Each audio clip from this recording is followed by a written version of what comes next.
You are going to a music festival. Congrats. Good music, good food, cool vendors, it's going to be awesome. But you're a vintage lover. Isn't there any way to make your festival experience more historical? Come with me as I make my visit to the Calgary Folk Fest as vintage as possible. I took almost no footage at the festival since no one consented to be in the video and it was pretty busy, so here's a reenactment at our local park. Sometimes modernity throws the proverbial baby out with the bathwater, and while I love me some modern conveniences, I also love finding things from the past to revive. Let's sort out what we can rescue from obscurity and what we can safely leave behind. If you're new around here, what I'm doing is sometimes referred to as history bounding. I have some videos that explain more in the playlist card above if you're curious. We'll start with fashion choices.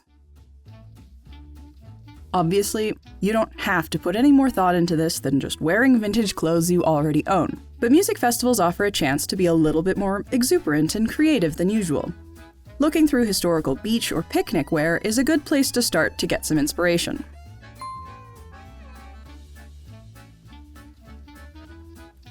It's better to have a loose fit when possible.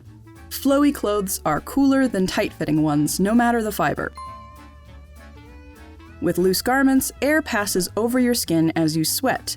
This speeds evaporation and carries off excess heat. For my base outfit, I decided to make some 1930s-style beach pajamas, which I have always wanted to do. Beach pajamas were a popular 1930s style of summer wear. They combined the novelty of women wearing trousers with the drapey, soft silhouette of the 1930s. Beach pajamas often came in a romper-style one-piece, which is very cute, but when you're using portable toilet stalls, it is way too compromising because it has to come all the way off. Too risky. Instead, I chose this top-bottom combo, which was also a very popular style and a far safer choice.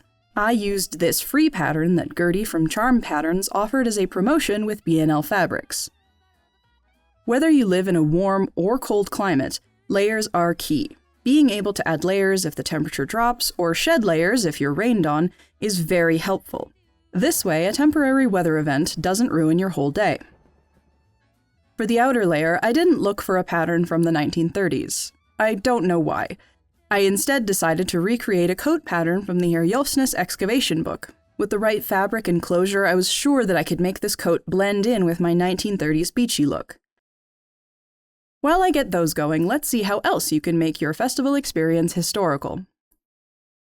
Dealing with the sun. Nothing could be easier. Humans have always had a fraught relationship with that life-giving ball of deadly radiation. Historical ways to follow this advice are pretty much the same as modern ways. Cover up, get out of the sun. This is a matter of choosing your aesthetics and your time periods. Hats, sunglasses, parasols, full-length clothing, you will not find a time in history where people were not trying to cover up from the sun. Two things from history that should be squarely left in the past. The first, all ways to encourage a tan, like tanning salons or sun oils. Sunshine contains an invisible form of light called ultraviolet. Science has learned how to produce this invisible form of light artificially. Copper tone makes living in the sunshine fun. We can also leave behind the classist and colorist attitudes equating tans with the lower classes.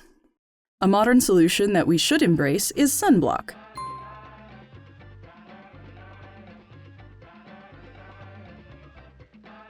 Melanoma is the most diagnosed cancer in people under the age of 40. No amount of adherence to historical methods or aesthetics is worth that. Staying cool, dry, and comfortable.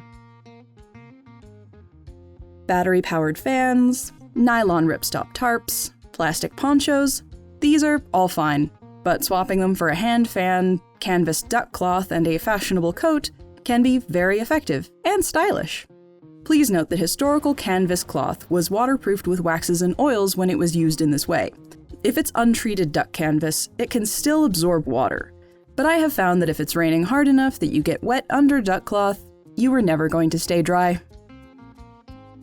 Both the umbrella and its posh cousin the parasol go back centuries. If you want a vintage look for an umbrella, they do still make black ones with cute little hooked handles, which evokes for me anything from the 19th century to the 1950s. An object you might think of as modern, but whose technology is over 100 years old at this point, is the vacuum-sealed flask. Those steel bottles that got quite popular in the past decade are just an aesthetic rebrand. It's a technology from the late 19th century, known originally as the Dewar flask. So bask in all the vintage glory of a water bottle that can keep liquids cool for hours. Plastic covers are still useful to protect modern trappings like your phone.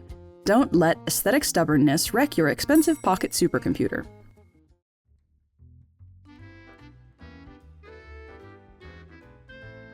Even the most ardent history bounder has to admit the need for a smartphone at these events. Your phone is a phone, potentially your money, potentially your ticket, and countless other things. I encourage you, therefore, to save the battery as much as possible. A battery pack is a modern convenience that can help. You can also help by using other vintage objects as replacements for your phone's other functions. For instance, you can use a watch, a paper map of the venue, and a hard copy of the program. Speaking of more modern things that you should stick to, plugging ears with all manner of materials to reduce noise is as old as time, but there are modern earplugs which dampen sound evenly across all frequencies. As a result, you can appreciate music at its full range of frequencies at a lower decibel. I use these for reducing sensory overload in everyday life, but they work a treat for concerts. Let's see how these garments are getting on. While I was in Vancouver in June, I visited Rocco, a family-owned fabric store. I was chatting with one of the owners about my beach pajama project, mostly as small talk. I wasn't expecting to buy anything in this store, which mainly sold fabric for Indian garment makers. To my surprise, she had a suggestion for me. She produced a few bundled sets of 3 fabric rolls. These sets get bundled by style and color and are only ever sold as a set.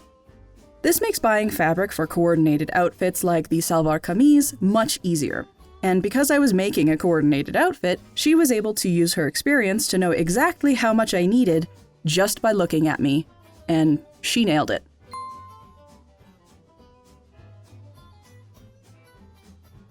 To make the pajama top even more 1930s, I defied the pattern directions and cut my pieces on the bias.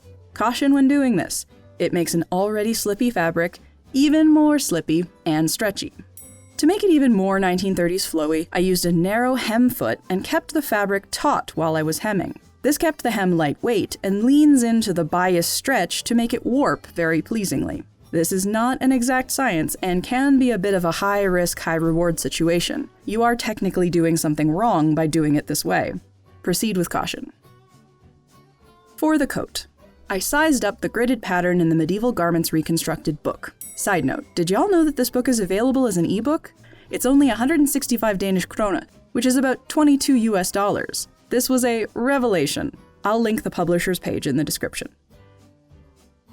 I especially liked the sleeves on this coat, which taper towards the wrist in 2 pieces. It made the sleeves slightly bananas to both draft and sew, but I think the final result was so worth it.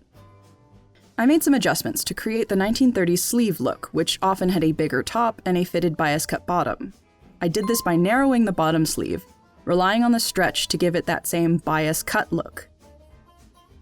Instead of using buttons like in the original coat, I added a bejeweled brass clasp that I've been saving for years, and I think the results are giving off a very decidedly 1930s beach vibe.